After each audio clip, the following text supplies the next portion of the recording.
बिस्मिल्लाहिर्रहमानिर्रहीम। बुज़ुर्ग कायद सैयद अली गिलानी की वफ़ात से आज कश्मीर की फ़िज़ा मग़मूम और सोगवार है, लेकिन यकीन कीजिए कि ऐसे में भी सैयद अली गिलानी मरहूम का तराशीदा ये नारा कि हम पाकिस्तानी हैं, पाकिस्तान हमारा है, कश्मीर के कहो दमन में गूंज रहा है। कश्मीर के 92 साला बुज़ुर्ग सियासी कायद सैयद अली गिलानी तहरीक आज़ादी कश्मीर की पहचान और उसके रूह रवान थे।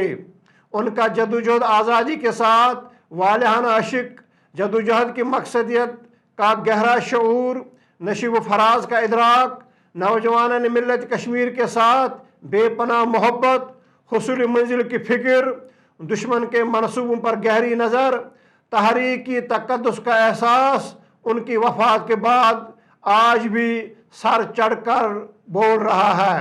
कश्मीर के बुज़ुर्ग कायद ज़ालिमों की साजिशों और मनसूबों को रोज़ अव्वल से ही तश्त अज़बाम करके उन तमाम चेहरों को बेनिकाब करते रहे जो मिल्लत इस्लामिया कश्मीर की जदोजहद को दाखिली और खारजी सतह पर दरपे आज़ार थे। तहरीक आज़ादी कश्मीर के हवाले से सैयद अली गिलानी का किरदार व अमल बेराग और बेबाक था। मसला कश्मीर के उसूली और हकीकी पस मंज़र की रोशनी में जो मौक़िफ़ सैयद गिलानी ने इख्तियार किया, उसकी वजह से ज़ाहिर है कि भारत की तरफ से मसाइब मुश्किलात का सामना रहा, मगर साथ साथ अपनों की तरफ से भी उन्हें कोसने दिए गए कि वो एक ज़िद्दी और हर धर्म लीडर हैं। ताहम इन तंज़ अलकाब के बावजूद और किसी लौमतल लाइन की परवाह किए बगैर सैयद अली गिलानी ज़िंदगी की आखिरी सांस और आखिरी दम तक कश्मीर की जद्दोजहद आज़ादी की आबियारी और रखवाली के लिए बागबान का किरदार निभाते रहे और कश्मीर की तहरीक आज़ादी के सफारती महाज पर किसी खुशनुदी और रजामंदी या खफगी और नाराज़गी की परवाह किए बगैर रास्त अप्रोच और सही मौक़िफ़ इख्तियार करते रहे। सैयद अली गिलानी ने उस हिंदू इस्तिबदाद के खिलाफ अज़्म इस्तिक़लाल दिखाया जिसके पास कोई इंसानियत, कोई उसूल और कोई ज़ाब्ता नहीं। उन्होंने अपने दीरीना हमसफ़रों और अपने पुश्त पनाहों की रफ़ाकत और पुश्त पनाही से महरूमी को खातिर में न लाते हुए आखिरी दम तक खूनेन कफनों को कंधा दिया। सैयद गिलानी ने कश्मीर के कठपुतली हुक्मरानों, शाही दरबारियों और गैरों के मतमून ठहरने में फ़ख्र महसूस किया, लेकिन आप खाको खून में लथपथ सरफरोशों, बेसहारे वालिदैन, अस्मत दरीदा ख़वातीन, बेखानमा सितम रसीदों, बेवाओं, असीरों, ज़ख्मियों, महाजरीन, मज़लूमीन गरज कश्मीर की अजीम जद्दोजहद और मुक़द्दस तहरीक के हकीकी वारिसों के शाना बशाना चलते रहे। सैयद गिलानी ने उनके आंसुओं, उनकी आहों और उनकी सिसकियों को ज़बान बख्शने और उनकी तर्जमानी में कभी कोताही नहीं की। सैयद गिलानी मरहूम तारीख़ कश्मीर की ऐसी मुनफरिद हम पहलू शख्सियत थे, ताज़ीज़ जिनका मौक़िफ़ बेजोल, नॉन कंप्रोमाइजिंग रहा। कश्मीर की सियासी बिसात पर कमोपेश पूर्ण सदी से छाए रहे सैयद अली गिलानी एक हक और सदाकत की आवाज़ थे। इस महाज पर खड़ा होकर 1990 में मनसे शहूद पर आने वाली कश्मीर की मुसल्लह जदोजहद में आपने बासलाहियत सफ़ीर बनकर जहाज कश्मीर की कामयाबी के लिए कोई दकीका फरोगुजाश न किया, जिसे देखकर दुश्मन भी इस अमर का एतराफ़ करने पर मजबूर हुआ कि सैयद अली गिलानी एक जुर्रतमंदाना शख्सियत हैं। सैयद गिलानी बेपनाह सलाहियतों के मालिक थे।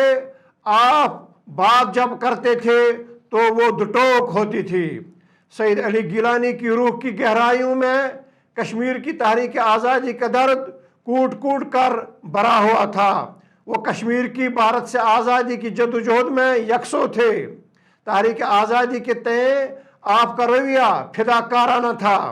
सैयद अली गिलानी का किरदार अमल کشمیری مسلمانوں کی تحریک آزادی پر وارفتگی کا اہم محرک رہا اور اسے جدوجہد آزادی میں روح کا مقام حاصل رہا۔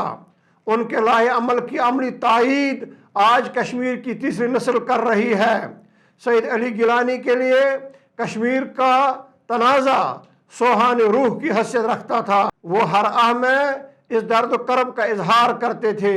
جس طرح ایک سلیم الفطرت اور بے لوث عاشق کی ہر ادا سے جذبہ عشق چھلکتا ہے، عین اسی طرح اٹھتے بیٹھتے جلوت و خلوت، اسیری اور آزادی میں، مسجد و محفل میں، فرد اور افراد کے ساتھ، عام و خاص کے سامنے، زبان اور قلم سے، شادی اور غمی میں، جنازوں جلسے جلوسوں میں، غرض ہر جگہ اور ہر مقام اور ہر حال میں سید علی گیلانی اپنے اس درد و کرب کا اظہار کرتے رہے۔ انہیں دیکھ کر صاف دکھائی دے رہا تھا کہ انہوں نے تحریک کے سارے درد و الم کو اپنے حساس دل کے دامن میں سمیٹ لیا تھا۔ اس درد و الم کی شدت کا یہ عالم تھا کہ آپ کی آہ سے زخموں کو زبان مل گئی اور برف کے گالے بھڑکتے شعلوں میں ڈھل گئے۔ کشمیر کی تحریک آزادی کے ساتھ گیلانی کی انسیت کا رنگ ان کی شخصیت کے ہر پہلو میں نمایاں طور پر جھلکتا رہا اور جھلکتا رہے گا۔ کشمیر میں نظریہ پاکستان کی سب سے بڑی، دبنگ اور زوردار آواز سید علی گیلانی نے اندھی تقلید کے بجائے ہمیشہ اصول کو مقدم رکھا۔ حقیقت یہ ہے کہ آپ زندگی کے کسی بھی میدان میں زہر ہلاہل کو کند کہنے کے روادار نہیں تھے۔ یہی وجہ ہے کہ آپ سے نہ صرف بیگانے ناخوش تھے بلکہ اپنے بھی آپ سے خفا رہے۔ گیلانی صاحب گزشتہ 12 برسوں سے خانہ نظر بند تھے اور پچھلے 2 برسوں سے بالخصوص نہایت علیل اور صاحب فراش تھے۔ آج وہ داعی اجل کو لبیک کہہ گئے۔ اللہ تعالیٰ ان کی تمام خطاؤں کو معاف فرمائے اور انہیں جنت الفردوس میں مقام عطا فرمائے۔ آمین ثم آمین یا رب العالمین۔